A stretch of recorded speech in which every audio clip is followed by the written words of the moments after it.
Hi friends, வணக்கம். இன்றைக்கி நம்ம முட்டை கிரேவி எப்படி சுவையாக பண்ணலான்னு இந்த வீடியோவில் பார்க்கலாம். 2 பெரிய வெங்காயம், ஒரு தக்காளி, 2 பச்சை மிளகாய் எடுத்துக்கணும். ஒரு கடாயை அடுப்பில் வைத்து 4 ஸ்பூன் எண்ணெய் விட்டு எண்ணெய் காய்ந்ததும் நீளவாக்கில் அரிந்து வைத்துள்ள வெங்காயத்தை சேர்த்து நன்கு பொன்னிறம் வரும் வரை வதக்கவும்.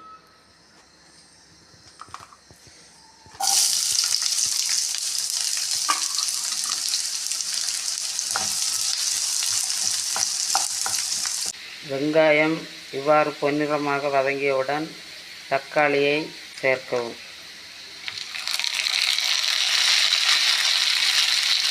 ரெண்டு பச்சை மிளகாயும் சேர்க்கவும். அதையும் வதக்கவும். தக்காளி வதங்கியவுடன் ஒரு 10-12 முந்திரி பருப்பை சேர்த்து வதக்கவும்.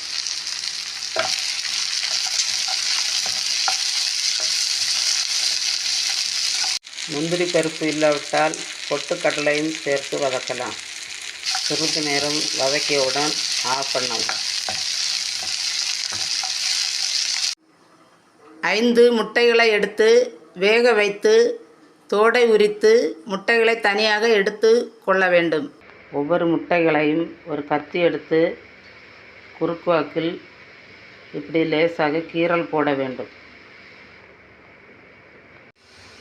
அதே வாணலியில் கொஞ்சம் போல எண்ணெய் இருக்கும். எண்ணெய் தேவைப்பட்டால் 2 ஸ்பூன் எண்ணெய் விட்டு எண்ணெய் காய்ந்ததும் 1/4 ஸ்பூன் மஞ்சள் தூள், 1/4 ஸ்பூன் மிளகாய் தூள், 1/4 ஸ்பூன் கரம் மசாலா தூள், 2 பிஞ்ச் உப்பு சேர்க்கவும்.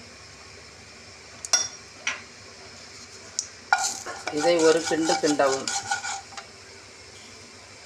பிறகு முட்டைகளை சேர்த்து 2 நிமிடம் மிதமான தீயில் வதக்கவும். 2 நிமிடத்துக்கு மேல் வைக்கக்கூடாது, முட்டை ரப்பர் போல் ஆகிவிடும். கடாயை அடுப்பில் வைத்து அதே எண்ணெயை சூடு பண்ணி 2 துண்டு பட்டை, 2 ஏலக்காய், கொஞ்சம் சோம்பு, கொஞ்சம் கிராம்பு இவற்றை சேர்க்கவும்.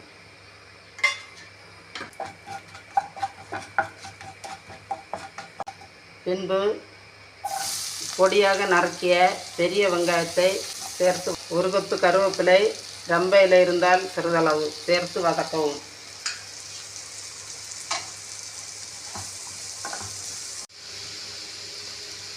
அப்புறம் 1½ ஸ்பூன் இஞ்சி பூண்டு பேஸ்ட்டு சேர்த்து பச்சை வாசனை போகும் வரை வதக்கவும்.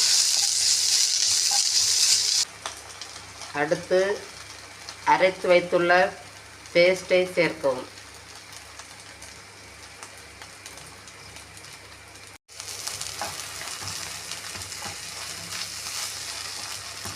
தேவையான மசாலாக்களை சேர்ப்போம். 1½ ஸ்பூன் மிளகாய்த்தூள், 1 ஸ்பூன் மல்லித்தூள், 1/4 ஸ்பூன் கரம் மசாலா தூள், 1/4 ஸ்பூன் நல்ல மிளகாய்த்தூள், 1/4 ஸ்பூன் ஜீரகத்தூள்.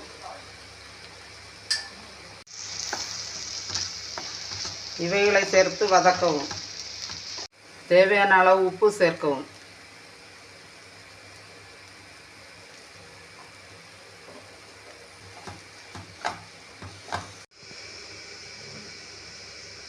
ரெண்டு கப்பு தண்ணீர் விடவும். 10 நிமிஷம் மூடி போட்டு மிதமான தீயில் வேக விடவும்.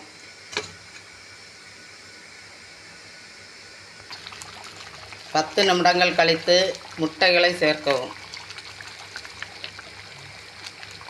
உப்பு காரத்தை செக் பண்ணவும். 3-4 நிமிடம் மிதமான தீயில் மூடி வைத்து வேக விடவும்.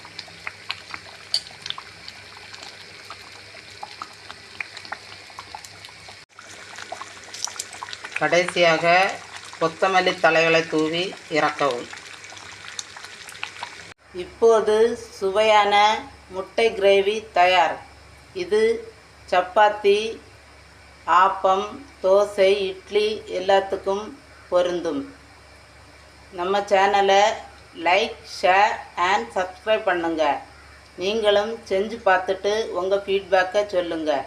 தேங்க்யூ.